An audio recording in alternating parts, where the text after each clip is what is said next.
Assalamualaikum warahmatullahi wabarakatuh. Perkenalkan, nama saya Titik Wahyu Nurlaila.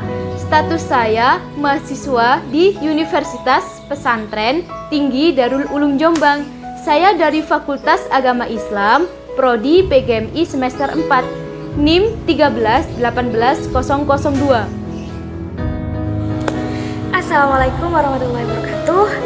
Perkenalkan, nama saya Nur Wahyu Jamilah. Saya mahasiswi di Universitas Pesantren Tinggi Darul Ulum Jombang di Fakultas Agama Islam, Prodi PGMI semester 4, NIM 1318008. Baik, di kesempatan kali ini kami dari kelompok 4 akan mempresentasikan tentang telaah kurikulum dan pengembangan bahan ajar. Ini kita akan membahas tentang telaah kurikulum dan pengembangan bahan ajar. Next. Jangan lupa ya teman-teman untuk klik tombol subscribe dan like. Selamat menonton. Nah, di sini kami akan menjelaskan tentang telaah kurikulum dan pengembangan bahan ajar.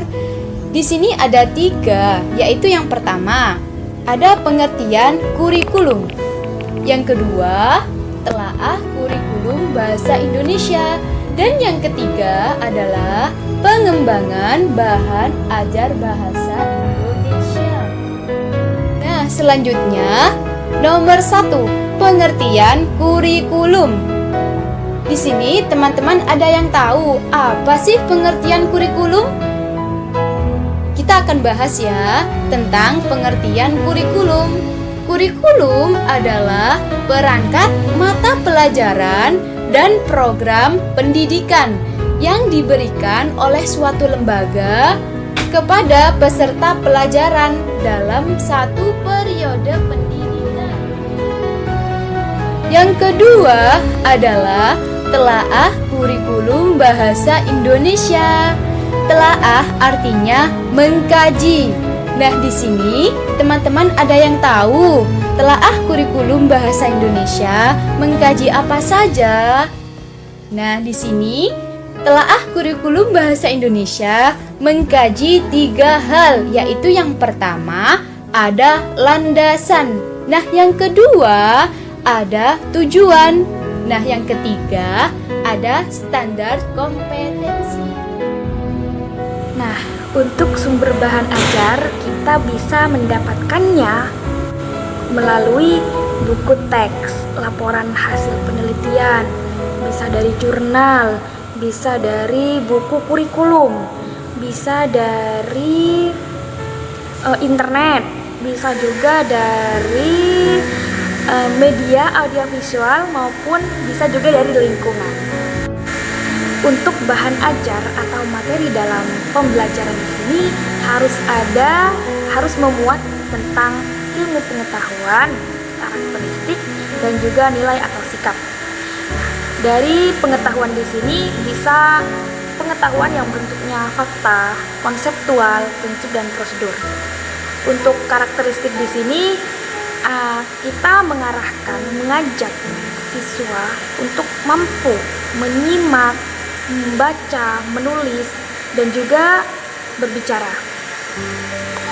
Untuk pendalaman sikap atau nilai di sini tujuannya untuk mencapai standar kompetensi yang telah ditentukan. Dan ini harus dipelajari oleh siswa dalam proses belajar. Prinsip-prinsip dalam memilih bahan ajar di sini yang pertama harus relevansi. Artinya, materi hendaknya harus ada kaitan dengan SK dan KD. Yang kedua, harus konsistensi. Dalam artian, jika KD yang harus dikuasai siswa itu ada 2 macam, maka bahan ajar yang digunakan pun harus meliputi 2 macam. Dan yang ketiga, yaitu prinsip kecukupan. Dalam artian, materi yang diajarkan hendaknya cukup memadai dan membantu siswa menguasai SK yang diajarkan. Kemudian yang terakhir yaitu prasyarat perbaikan dan pengayaan. Prasyarat di sini merupakan bekal pengetahuan yang diperlukan untuk mempelajari suatu bahan ajar baru. Yang kedua, perbaikan, yakni melakukan remedial yang disusun sederhana, lebih rinci, dan diberi banyak penjelasan.